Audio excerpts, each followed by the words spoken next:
One. Well, hello again, everyone. Again, from the briefing room of the Enterprise. It's nice to see you all. What I'd like to do today is to finish up our look at the amendments to the Constitution.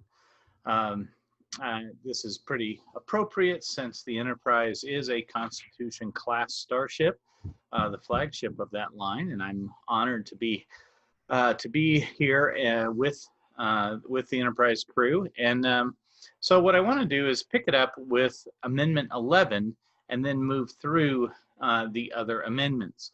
So this is past the time of the Bill of Rights. The Bill of Rights were the first 10 amendments were ratified in 1791. Now we're moving on to 1793, and the Supreme Court and the legislators, the federal legislators, are trying to decide how far does suing extend, and that's really what the 11th Amendment is about. It's kind of strangely worded, but basically what it says is that a citizen from one state can't just arbitrarily sue another whole state. Okay, so individual persons cannot sue a state, and then individual persons from foreign countries cannot sue an individual state. So that's the 11th Amendment. The 12th Amendment comes around in the early 1800s, and the 12th Amendment is the new way of electing a president. Because what happens in the 1790s is that you see the development of the first two political parties, the Federalists and the Democratic Republicans. And when that two-party system arises, there is a procedural change that needs to happen. Because in the old way, originally, the president was the person that got the most electoral votes, and the vice president was the person that got the second most electoral votes. And you can see that that might cause some problems with a two-party system when the two rivals would be then president and vice president. And so by 1804, they changed the procedure for electing the president. And this is the procedure that we still use, and the procedure that I described when we were talking about Article 2. And so this is a brief recap of what I've talked about.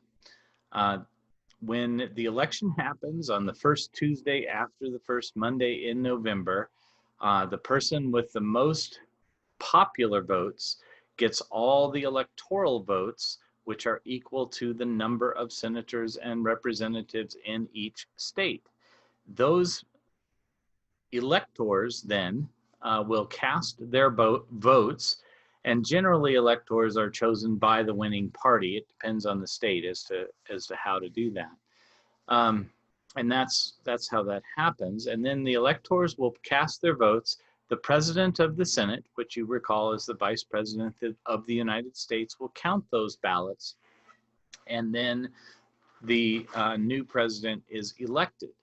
They then will take office the next year, and in the modern era that is January 20th, and we'll look at the amendment that made that the case shortly. But that's the 12th Amendment. It's the new way to elect the president. Then we have a series of three very important amendments: the 13th, 14th, and 15th Amendments. The 13th Amendment is the amendment that abolishes slavery, mostly, in the United States. It says, neither slavery nor involuntary servitude shall exist within the United States or any place subject to their jurisdiction. Now, I left out a phrase. It says, except as a punishment for crime whereof the party shall have been duly convicted. This has caused all sorts of problems and is a way that racism persists in the United States during this time and in the modern age, because that is the exception to slavery. So basically it's saying if someone is put in jail and they've been through the due process that we talked about with the Fifth Amendment, then they can be slaves, essentially. And that has been abused over time, particularly during the time of Jim Crow, and then in the modern era with private prisons and that sort of thing. There's a documentary called The 13th that I would encourage you to watch if you want more information on that. But the 13th Amendment generally abolishes slavery in the United States. It was not the Emancipation Proclamation. It was not the Confiscation Acts. It was the 13th Amendment to the Constitution. Let's move on to the 14th Amendment. Put a star by the 14th Amendment. The 14th Amendment is the amendment that has given more people rights in the United States than any other amendment or part, article, or section of any article in the whole Constitution. And there are three phrases in the 14th Amendment that do this, and I want to explain them to you. Okay, so the 14th Amendment, first and foremost, defines citizenship in the United States. Okay, so that's the first thing that it does. It says all persons born or naturalized in the United States and subject to the jurisdiction thereof are citizens of the United States and of the state wherein they reside. Okay, so that clearly, that's fairly clear language, that defines citizenship. If you are born or naturalized in the United States, you are a citizen, period, according to the Constitution. Okay, then there are these three phrases that are really important for giving people rights. One of them we're already familiar with, and then there are two others that we haven't talked about yet. The first is the Privileges and Immunities Clause. It says, no state shall make or enforce any law which shall abridge the privileges or immunities of citizens of the United States.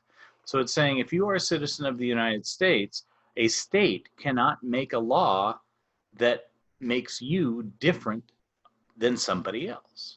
And that's, people have sued on that behalf before, and it's gone before the Supreme Court, and they have gotten rights as a result of that. Okay, that's the Privileges and Immunities Clause. Then it says, nor shall any state deprive any person of life, liberty, and life, liberty, or property without due process of law. And we talked earlier in the Fifth Amendment about what due process is, that there's substantive and procedural due process. So let's take a minute and talk about what those are. Let's define both of those. Substantive due process has to do with when the law is written or carried out, how it is that it is fair to people. Okay, so that's the front end. As it's crafted, it needs to be fair to people so they have their due process. Then there is procedural due process, and that happens after someone is accused of a crime. They have procedures that are in place that make it a fair trial, that they are innocent until proven guilty. So this says that there are no state shall deprive any person without due process of law. And notice that all of these say the state. Okay, and I'll get back to that in just a second. All right, and then the third one says, nor deny any person within its jurisdiction the equal protection of the laws. Now this little phrase, equal protection, has given more people rights in this amendment than any other.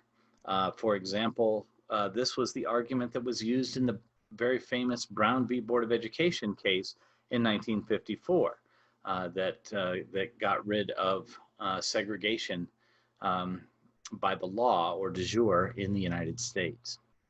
And so let's talk about this. And now let's go back to that idea of the states. Because prior to the 14th Amendment, which was ratified in 1868, these protections, these individual liberties that we've talked about, only applied to the federal government, only applied to federal laws. So people were not protected by their state, right? Unless their state constitution had something like this, and many did not.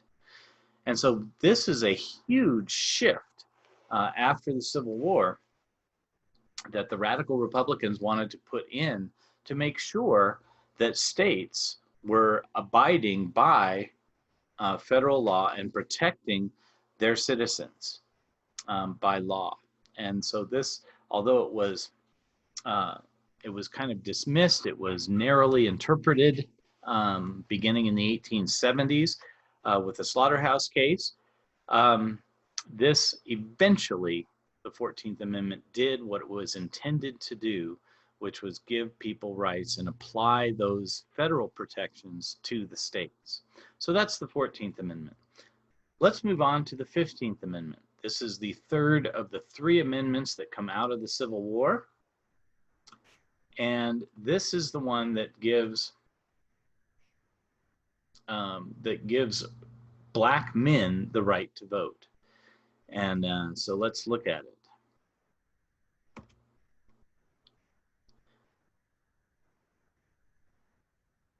So it says in Section 1, the right of citizens of the United States to vote shall not be denied or abridged by the United States or by any state on account of race, color, or previous condition of servitude.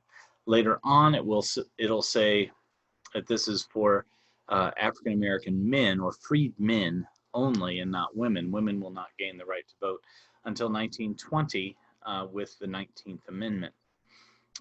Now, a little bit of commentary on these amendments. The 14th and 15th Amendments are really key in expanding that idea of we the people, but they are also limiting because, for example, in the 14th Amendment, for the first time, the word male is used, and so it excludes 51% of the population. And that was a huge disappointment to the women's rights movement of that time period. And so the fight will go on for women's equality after the 14th and 15th Amendment, even though they do give rights to a lot of people. So, it's kind of 2 steps forward, 1 step back type of legislation. Well, let's move on to the 16th Amendment. The 16th Amendment is one that people don't like very much. The reason is that it has to do with taxes, and people generally don't like to pay taxes. This is the Income Tax Amendment. Okay, and so it says that the federal government can lay and collect taxes from people's income. And this is pretty significant because prior to this, any tax that was laid by the federal government had to be based on the census numbers. Now, with individual income, it's based on individual income, and it doesn't have to do with the census. And so that's a big change for the Constitution, and that's what the 16th Amendment does. Let's move on to the 17th Amendment. The 17th Amendment says that senators will be directly elected by the people, and that's a big deal. This wasn't until 1913 that this happened, and prior to this, senators would choose among themselves in each state, state legislatures. They would choose 2 of that group to go to Washington, D.C. and serve as senators. Now, what happened in the late 1800s after the Civil War, when we see the rise of the political machines, even before the war, and we see the rise of the influence of big business and that sort of thing, we see a very corrupt period in United States politics. And so what happens is that the corrupt of the corrupt go to Washington as senators, and then they are there's lots of bribery that happens and that sort of thing. So a movement in the early 20th century called the Progressive Movement wanted to kind of move things along and clean things up and provide accountability for senators.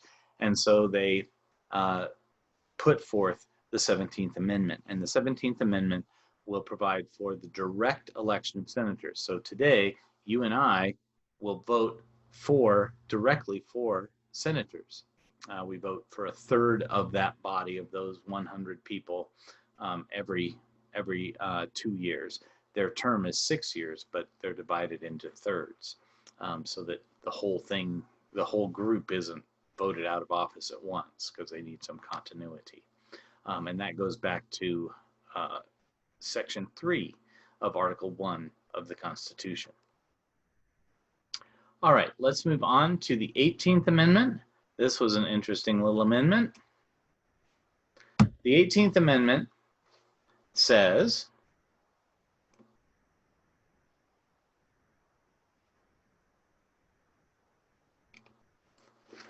that the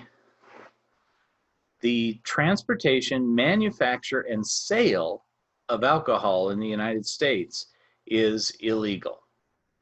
Now, I thought, okay, I didn't, but maybe you thought that the 18th Amendment outlawed drinking in the United States, drinking of alcohol.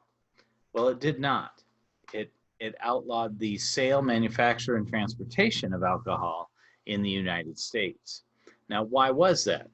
Well, when it was passed in 1920, actually the Volstead Act was passed in 1919, and the amendment was ratified in 1920. When it was passed, there was no breathalyzer test. There was no way to determine for sure blood alcohol levels. And so the only way to enforce a law is to be able to say, definitely, you violated this law. And to say there's no drinking would be pretty impossible at this juncture in U.S. history. And so the crafters of the amendment did the next best thing, and they said, okay, we can prove if you're selling it, we can prove if you're transporting it, which, by the way, is where NASCAR started. That's a story for another day.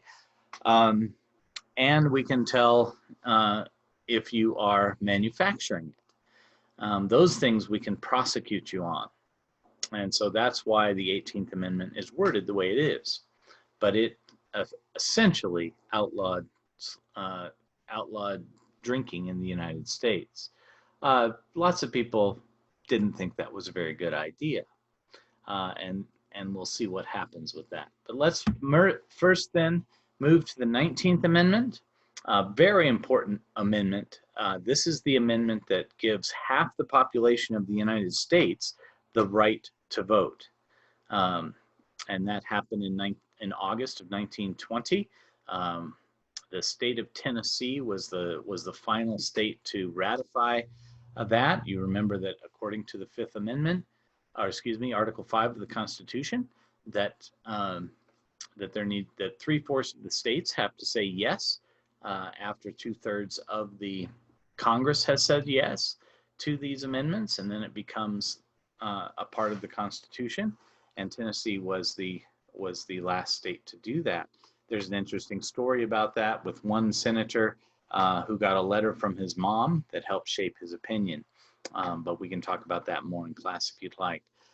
So this is the amendment, and this is what it says. It says the right of citizens of the United States to vote shall not be denied or abridged by the United States or by any state on account of sex.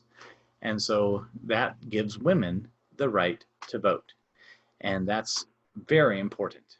All right, and so now almost everybody in the United States who is a citizen can vote. Not everybody, but almost everybody. We'll talk about that in just a minute.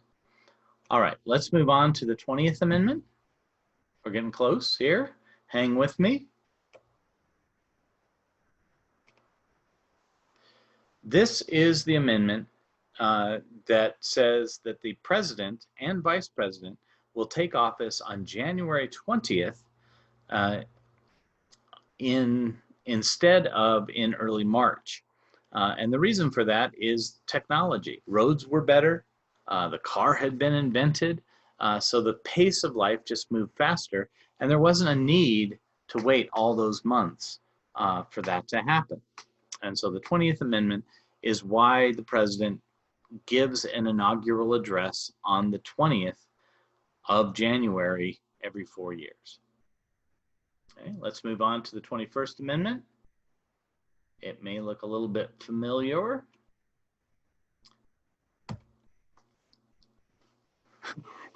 The 21st Amendment cancels the 18th Amendment in 1933. So it says the 18th article of the amendment to the Constitution of the United States is hereby repealed. Now, you might say, well, wait a minute. Why do they have to do that? Well, any change to the Constitution has to be made by an amendment. Even if you are canceling out another amendment, it has to be an amendment. And so that's that. So the 18th and 21st Amendments cancel each other out. And so that's the 21st Amendment, and that's all. That's the only reason that it exists, was to cancel out the 18th Amendment. Let's move to the 22nd Amendment. It says, no person shall be elected to the office of the presidency more than twice. So this was the standard that was set by George Washington. It was called the two-term tradition. It was only broken once by Franklin Roosevelt in the election of 1940, and he was elected to a third term and then to a fourth term, which he didn't get to serve much of because he died of a brain aneurysm. But he was elected in the elections of 1932, 1936, 1940, and 1944, and then died in April of 1945. And so he was the only president to kind of break this two-term tradition. Now, after his death, people said, well, you know what? This two-term tradition is a good idea. In fact, it's such a good idea, let's put it in the Constitution. So in 1951, this was added to the Constitution, and it still stands today that a president can only serve 2 terms in office. Let's move on to the 23rd Amendment.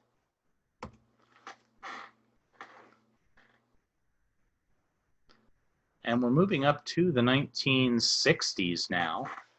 So about 50 years ago, it says that the District of Columbia has electors in the presidential election. Now, this seems a little strange, that the seat of government, Washington, D.C., until the 1960s, did not allow the people that lived in Washington, D.C., to vote for president. They had no electors. They had no vote for president. And so that was remedied by the 23rd Amendment. Let's move to the 24th Amendment, also in the 1960s, really relevant to today. It has to do with voting, and it has to do with civil rights. So let's take a look at it. It says, I'm going to just read section 1 to you. It says, the right of citizens of the United States to vote in any primary or other election for president or vice president, for electors for president or vice president, or for senator or representative in Congress, that's like any federal office, shall not be denied or abridged by the United States or by any state by reason of failure to pay a poll tax or other tax. This was one of the ways, it was called the poll tax or voting tax, and it was one of the ways that southern states kept African Americans from voting during the period of Jim Crow, so the period of the 13th Amendment after slavery up until the 1960s and the Civil Rights Movement. And so this not only outlaws the poll tax, but makes it part of the U.S. Constitution that they can't do it. And as you know, the Constitution is the highest law in the land. All other laws are lesser than the Constitution. So this was important enough to the folks in the 1960s that they were willing to put it into the Constitution, and I think that's a great thing. So the 24th Amendment outlaws poll taxes to help make voting more fair and give African Americans and other minorities a fighting chance in having that voice of the vote. Let's look at the 25th Amendment. The 25th Amendment talks about removing a president from office. Now let's kind of pull this apart and take a look at what this says. It says the 25th Amendment, let's move on here. In case of the removal of the president from office or of his death or resignation, the vice president shall become president. Duh. But nowhere in the Constitution did it specifically say that prior to the 25th Amendment, right? But then it goes on to say, whenever there is a vacancy in the office of vice president, the president shall nominate a vice president who shall take office upon confirmation by a majority vote of both houses of Congress. Okay. Has that ever happened? Once. The vice president resigned. His name was Spiro Agnew in the early 1970s.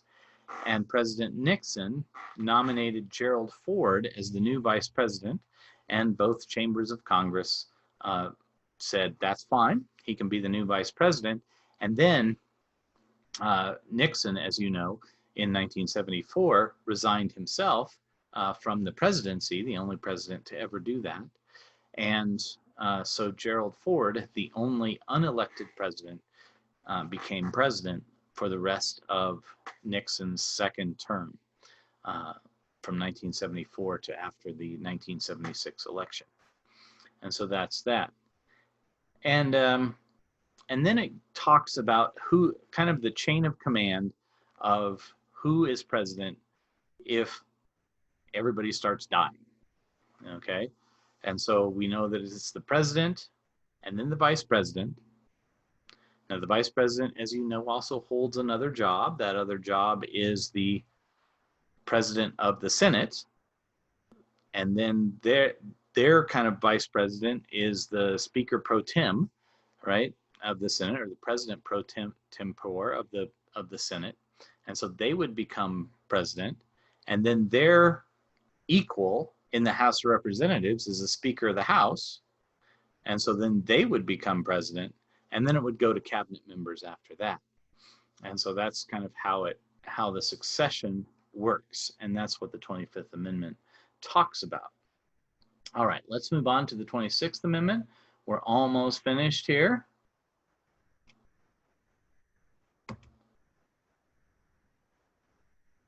The 26th Amendment has a lot to do with you all as high school students, and it talks to the relevance of this course, the civics course, We the People, because it allows 18-year-olds to vote, and that happened in 1971. So that's what the 26th Amendment says. And then the 27th Amendment talks about pay for senators and representatives. You remember that in Article 1, they get to decide on their compensation, and they are compensated for their time. But this says they can't give themselves a raise until after an election, because what sometimes happened was that they would give themselves a raise knowing that some of them were not coming back, and they get that salary for the rest of their lives, even if they only serve 2 years. And so people said that's not fair. And in the early 1990s, I believe it was 92 or 93, that was this amendment. Now, interestingly, this amendment had been proposed by James Madison as one of the original Bill of Rights amendments that wasn't passed. So it was passed later, 200 years later, in the 1990s instead of the 1790s. And it is still the law of the land. And that was the last time the Constitution was changed. Now, as we look at that, if we take the first 10, which were kind of separate, the Bill of Rights, and subtract those, then we're down to 17 amendments. And as you recall, the 18th and 21st Amendment cancel each other out. So now we're down to 15 amendments.